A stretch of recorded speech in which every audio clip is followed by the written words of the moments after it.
Welcome to another edition of Carnivore Bites. I'm your host, Jeff Sherman, along with Dr. Eric Lopkin.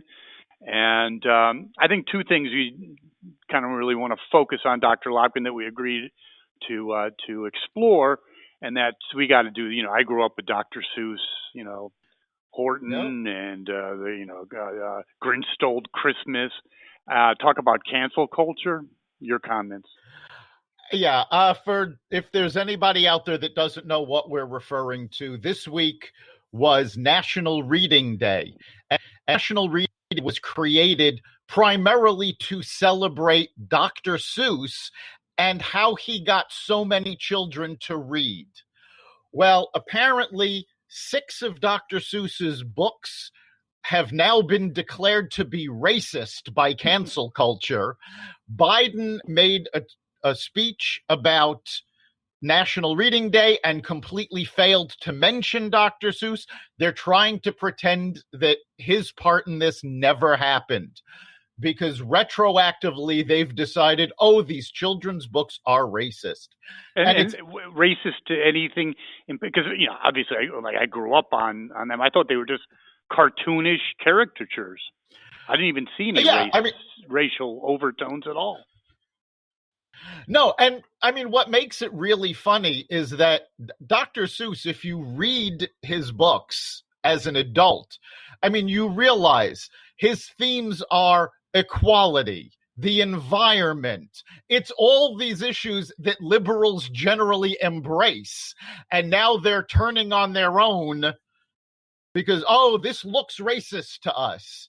Well, isn't it a whole situation? I'm sorry, but isn't it a whole situation now that it's gone so over the edge that there's really it's a blank check to cancel whatever you like? What isn't racist? Using that kind of a microscope. Yeah, it is. Cancel culture has basically become fascism. Mm-hmm. We don't like this message. We can't allow anybody to hear it.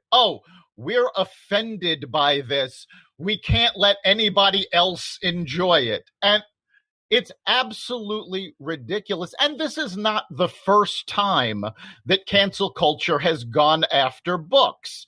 For years, they've gone after Mark Twain. Recently, they went after To Kill a Mockingbird, which blew my mind because the whole point of that book is to fight racism.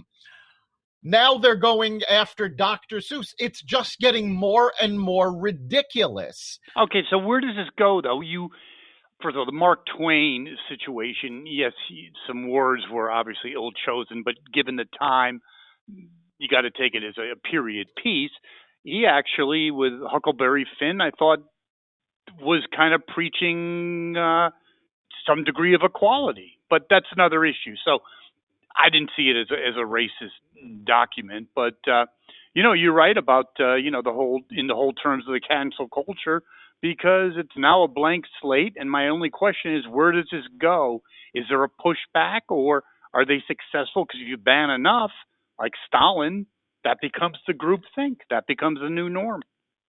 Yeah, I think they're already starting to see pushback.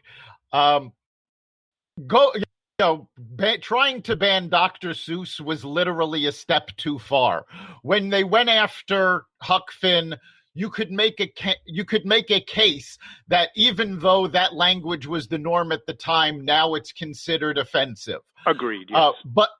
But Dr. Seuss did so much good getting children to read.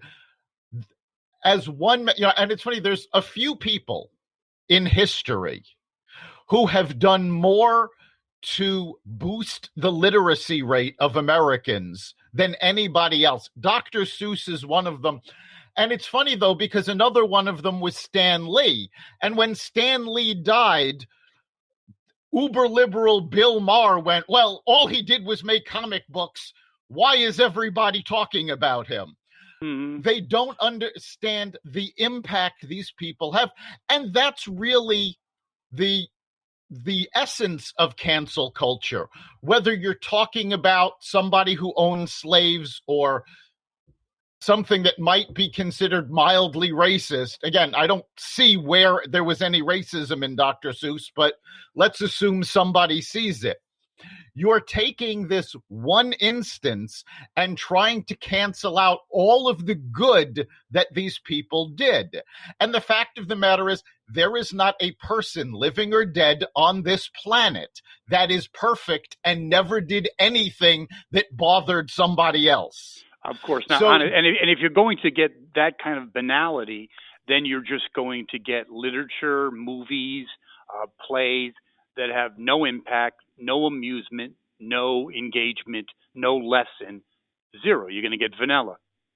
Yeah, you're going to get vanilla, and that's actually becoming a big problem. And ironically, you're starting to get liberals fighting against this, because you've got a whole bunch of comedians who are now coming out and saying, well, if we can't say anything offensive, first of all, this is humor. You're not supposed to be offended by humor. It's supposed to make you laugh and make you think.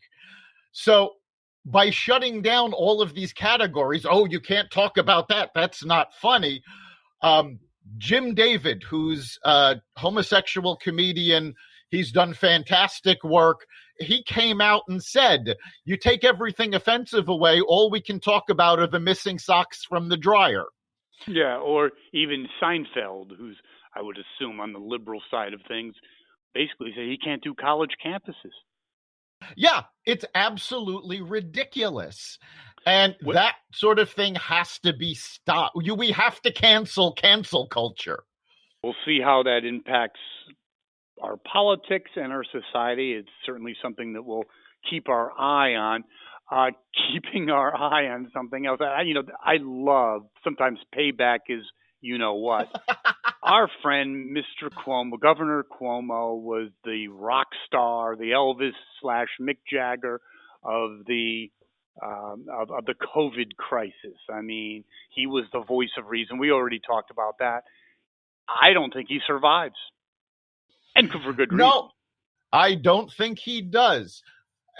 The hits keep coming on Andrew Cuomo, because it started with the fact that he lied about how many people were killed in nursing homes from COVID.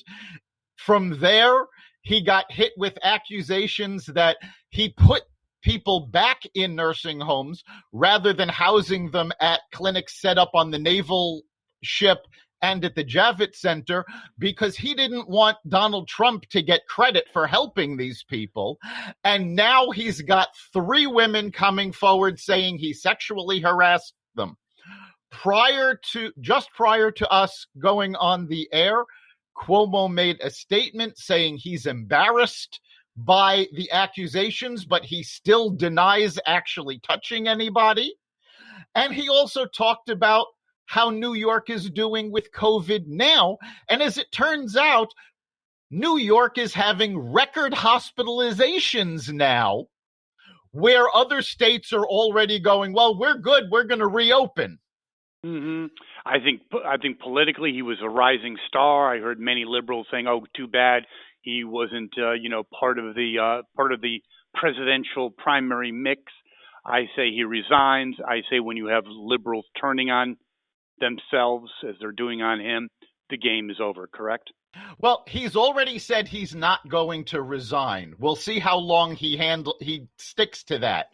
But the New York State Legislature has already stripped him of all of the emergency powers that they gave him for dealing with COVID. So now they're taking that responsibility away from him, and they will take care of it.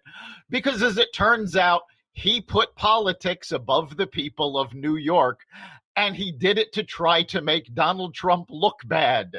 And make himself, he couldn't get enough of he was giving updates every day. He loved every minute of it. And sometimes, payback is what. So that's it. And, Andrew Cuomo is the epitome of the example we've used of somebody who was born on third base and thought he hit a triple. And now he's realizing, oh, I've been caught. I don't know what to do now. Exactly. Yes, he's been stripped of his, if you will, entitlement and privilege. His brother's no genius either. Again, both. I don't No, know what also school. Yeah, I don't. Born His on third base and thought he hit a triple. No question, and it's kind of funny because his brother, I forgot his first name, does the show Chris. on CNN. He went to Yale. He went to Yale, or deservingly so, like I went to the moon. Not the brightest bulb in Yeah. the Christmas. Talk about entitlement. So it's all good when conservatives get called out for that, but like George W. But God forbid a liberal takes advantage of that. Well, great segment today, as always, Dr. Lopkin. We will not be doing the live show, however, this Friday. COVID calls, Mr. Sherman. Absolutely. The COVID vaccine, at least, I should say. Yes, our own Jeff Sherman will be getting the COVID vaccine. We recommend to all of our listeners, as soon as it is available to you, please avail yourself of the vaccine, get vaccinated. Let's put this all behind us and get rid of COVID. Thank you very much, Dr. Lopkin. Thank our listeners. Take care. We'll see you next week. You've been listening to Carnivore Bites, part of the Exvadio podcast network. You can catch us every week on carnivoreradio.com, exvadio.com/podcasts, the Apple Podcast Store, Google Play, Spotify, iHeartRadio, and wherever you find podcasts.